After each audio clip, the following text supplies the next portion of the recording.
Chapter 3 of Dangerous Journey. A colorful telling of Pilgrim's Progress, a Heron family production, with assistants Zion, Levi, and Jude. Chapter 3, The Hill Difficulty. As Christian now set off again, free of his burden and light of foot, suddenly to the left of him 2 strangers jumped over the wall and came at him apace. The name of the one was Formalist, and the name of the other Hypocrisy. "Gentlemen," asked Christian, "where have you come from, and where are you going?" "We were born in the land of vainglory, and we are on our way to the heavenly city," they replied. "Then why did you jump over the wall, instead of coming through the narrow wicket gate? Did you not know that he who climbs in by some other way is a thief and a robber?" "It's a long way round to the wicket gate," answered Formalist and Hypocrisy. "Our countrymen always take this shortcut. They've been doing it for hundreds of years, so it can't be wrong." "But it's breaking the rules of the journey." "What's it matter how we did it?" said the 2 men. "If we are in, we are in." "I walk by the rule of my master. You follow your own fancies," Christian answered. To this they gave him no answer. Only they looked upon each other and laughed. So they continued on their way, the 3 of them together. I beheld then that they reached a crossroads. One broad road turned to the left, and another broad road turned to the right, while the narrow road went straight on up the great black back of the hill called Difficulty. Which one would they choose? Formalist chose to go to the left, which led him into a dark wood. Did he but know it, the road was called Danger, and he lost his way forever. Hypocrisy chose to go to the right, which led him into rough ground, full of holes and hummocks. Did he but know it, the road was called Destruction. Here he stumbled and fell and rose no more. As for Christian, he paused and drank at a spring to refresh himself. Then, after looking both ways, he started briskly straight on up the hill. Turn the page. No, the other page, the other way.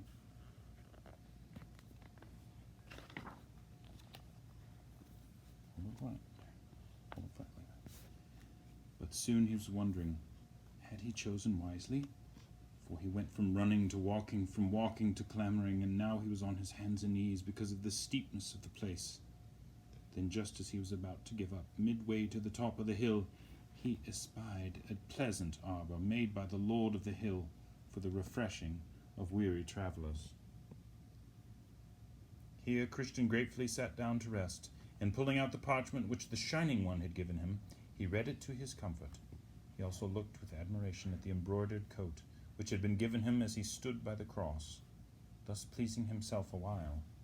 In the drowsy warmth of the afternoon sun he first fell into a slumber, and then into a fast sleep.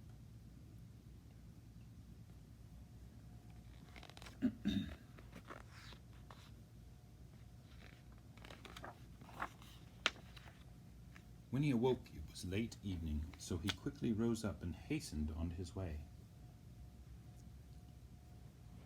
Out of the twilight 2 men appeared. He heard the sound of running feet. The name of one man was Timorous, and the other Mistrust. "Sirs, what's the matter?"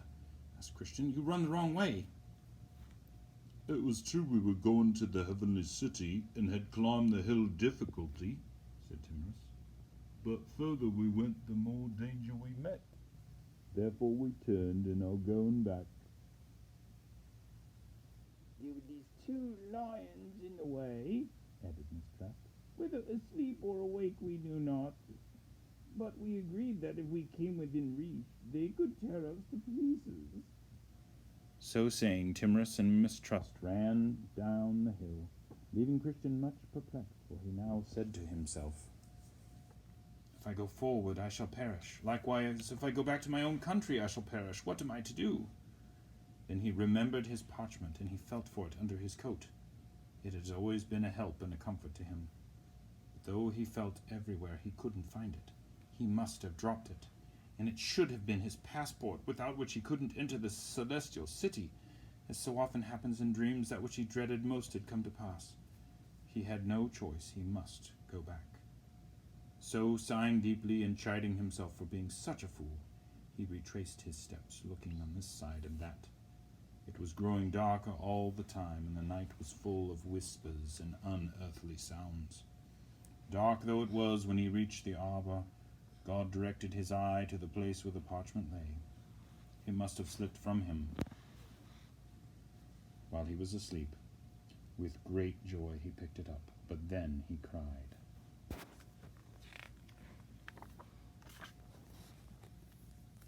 "Oh dear, I have trod the same road 3 times, which I should have trod but once. How far might I have been by now upon my way?"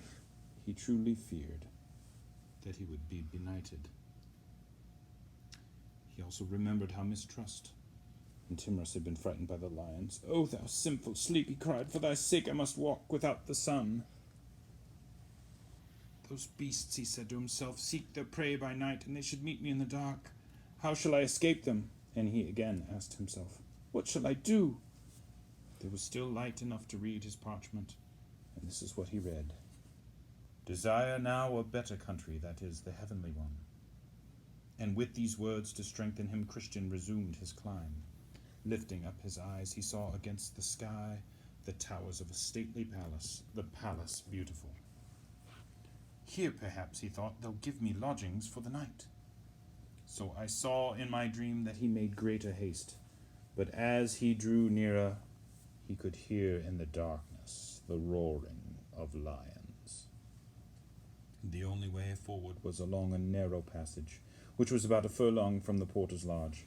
This, he knew, was the place from which Mistrust and Timorous had fled, and Christian was never so near to running back after them. But the porter at the lodge, whose name was Watchful, perceiving now that Christian made a halt, cried out, "Is your strength so small? Fear not the lions. They are on long chains. If you keep strictly to the beam of light in the center of the path, they cannot reach you." So Christian moved on. He took good heed to the directions of the porter. At the same time he trembled for fear of the lions. At the same time, for now they were on either side of him, straining at their chains. How they roared and snapped at him, and how they tried to catch him by the foot.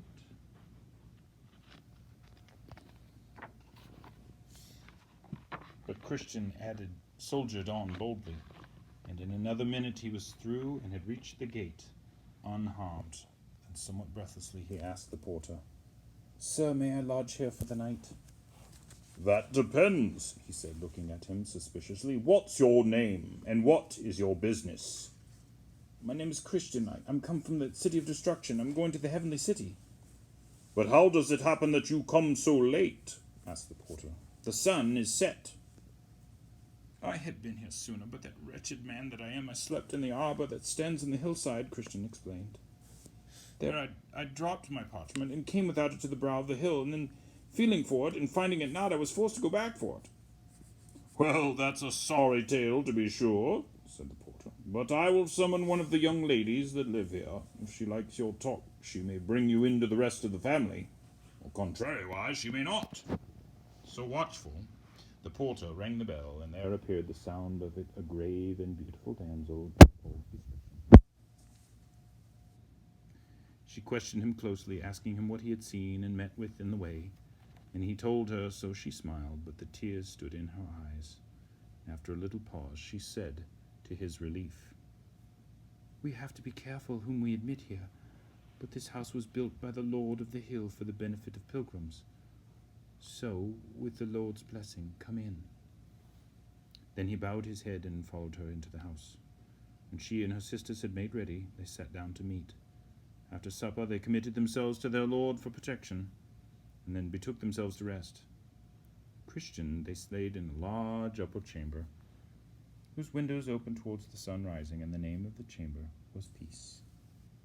So for a little while Christian was safe, and much he needed to renew his strength, for on the morrow, though he knew it not, he had to fight the foul fiend, Apollyon. And so ends Chapter 3 of Dangerous Journey.